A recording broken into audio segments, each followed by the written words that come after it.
What's up mga kalupa, panibagong property na naman tayo dito sa Doña Aurora, Quezon. Sako pa ng Calawag or Fatima. So ito yung tabing along National Highway. May binibentang property dito. Ayan. Ito yung dito yung boundary niya dito. Saka doon sa poste na yun. Almost 15 meters lang frontage niya. So ito yung sa loob nito yung binibenta. Pag ganun. Tapos dito yung papuntang Calawag, Quezon, papuntang Manila. At dito naman yung papuntang Bicol. Santa Elena, Tagkawayan, ito yung way niya. Malapit lang siya sa Tabugon. So ito, pag ganun, ito, parting ito, pag ganun siya, mahaba, pero doon sa gitna, pabuka. Tapos yung pinakang center ng loop ng properties, puro niyog, moron ano talaga siya, coconut, may mga saging, iba pa mga puno. So ito.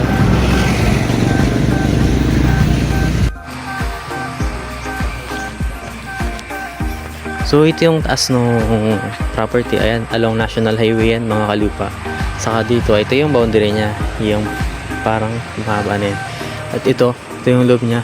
Pagandahan nga niyan, itong bahay na to ay sakop na sa binibenta ng may-ari. So 3.3 ang sukat ng lupa. Itong ibabaw niya, kapatagan, may mga niyog din naman. Kaya produktibo pa din. Ano itong ano na tubig na wasa po?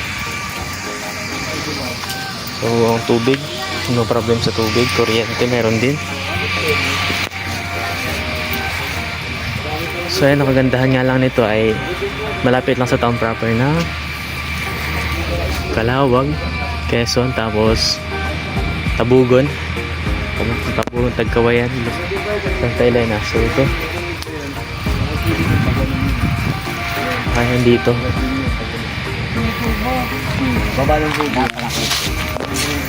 So ito yung bababa niya. 3.3 hectares yan mga kalupa. Nakita nila yung last one, pinapa ko. Hindi ko naman sinabi sa abisita. Pagkakabala pa yung magkasawat, yung mga masada si Guya. Sabi ko ba natin siguro. So kompleto ang papel nito mga kalupa. Meron ng latlan. Saka yung ano na yung OCT. Right. So ayan, dito pag ganun.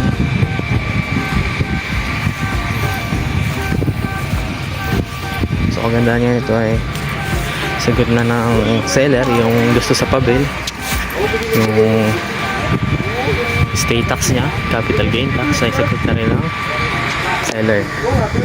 So sa mga gusto nito, napakamura na ito mga kalupa.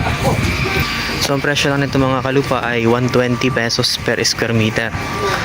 Napakamura nito sa along National Highway, 120 per square meter. Ang sukat nito ay 3.3 hectares.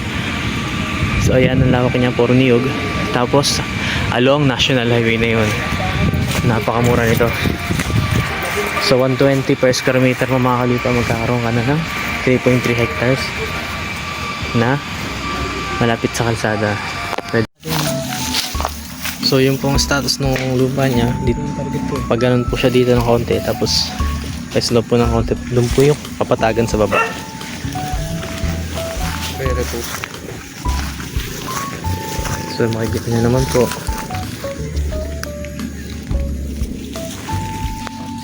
So ayan po, marami po siyang tanim na saging. Ayan, sagingan po siya. Bali doon po yung kapatagan niya sa part ng baba, sa part na yun. Ito hindi naman po siya ganun kataas. Medyo slope lang po ng kaunti. Ito po yung way. Kaya makikita nyo naman po yung niyog. Ay solid naman po talaga yung bunga. Napakarami pong bunga niyan. Tapos yun naman pong puno nyo ganyan ay nasa 700 plus po kapuno. Hindi pa po kasama dun yung mga maliliit na bagong tanim. Then gandahan po nito ay meron po siyang mga tanim na mangga. Mga mangga rin po sa baba. Kung magtawagin po nila is manggang kalabaw. Meron din pong daranghitahan. May mga daranghita rin po dun sa baba. So yan po.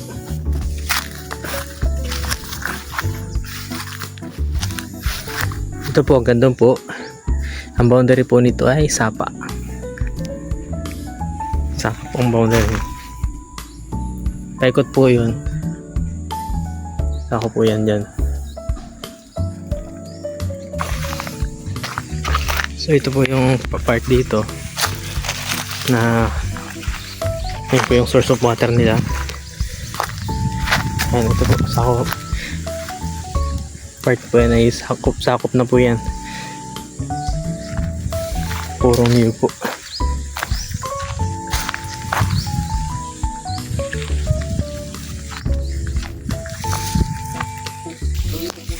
So yan po, ito po yung so yung sinasabi ko po sa inyo, ayan po, medyo konting slope po dyan, slope po dito ng konti, tapos doon na po yung kapatagan nya, ganun. So yun naman po mga nyug nya, nabanggit ko nga po sa inyo na 700 plus po kapuno yan, may maliliit pa, ay solid naman po yun, halos lahat po ay namumunga na. Kaya every 45 days po ay nakapag-harvest po sila ng 4,000 hanggang 5,000 kabuo po ng nyug. So doon pa lang po mga kalupa, nakikita po natin yung income ng property. Then sa source naman po ng water ay wala pong problema, non-stop po ang tubig dito. Ayan po yung source of water nila, gumagamit po sila ng pump or makina po. Dito po yan, meron po dyang kuha ng tubig, may kuryente po. So yan po, solid po talaga yung ganya. May mga hardwood din po dito. Meron po ditong kahoy na kung tawagin ay kamagong. Napakagandang kahoy po nun. So ito na po tayo sa part ng patag. Patag na po itong part na to. Sa kabila po, patag. So ito po,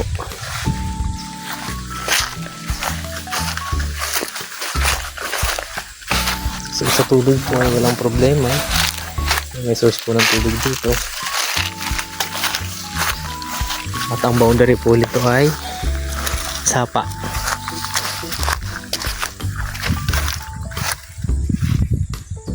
So, darangita yan. Ayan o. Darangita So ayan po, mayroon na po agad dito ang puno ng daranghita. Ayan po yung mangga, may bilang na po agad tayo. So sa mangga naman po, spray lang po ang kailangan yan para manumbalik po yung dati niyang ganda. So ayan po, mangga, kalabaw yan.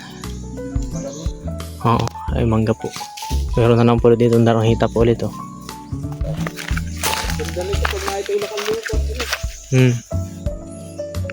So ito po ang puno, ayan po, puno pa ng lukban na may bunga na po siya. Ayan po, star apple. Meron din po star apple. Ano, lokban. So andito na po tayo sa part ng patag. Ayan, ito po yung part ng patag niya. So may mangga pa rin po dito, ano. At may mga malilit pong niyog dito.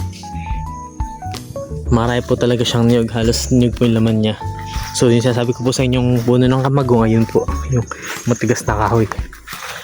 Tapos itong pong part na to, mga mangga pa rin po ang laman.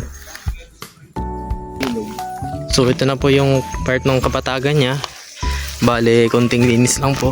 Pag natabasan po ito, lalabas mo yung kagandahan ng tsura ng property. Makikita nyo po halos lahat yung tanim po niya na hardwood at mga niyog. Then yung mangga po. So may mangga na naman po dun oh.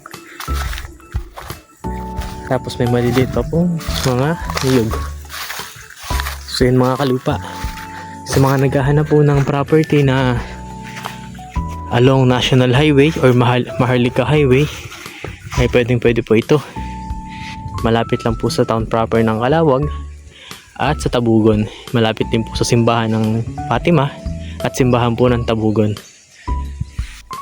So yan mga kalupa, ito po ay merong 15 meters na frontage at ang title po nito ay OCT, buhay po ang nakapangalan. Avail na kayo mga kalupa. Lalagay ko po dito sa vlog ko yung contact number ko na available sa WhatsApp, Viber at saka yung Facebook ko po, para madali nyo po ako makontak kung sakaling gusto nyo pong bisitahin itong property. At sa mga hindi pa po nakasubscribe sa aking YouTube channel, ay mag-subscribe na po kayo. Click the notification bell, like and share para lagi po kayo update sa mga in-upload kong property. So yun mga kalupa, maraming salamat po.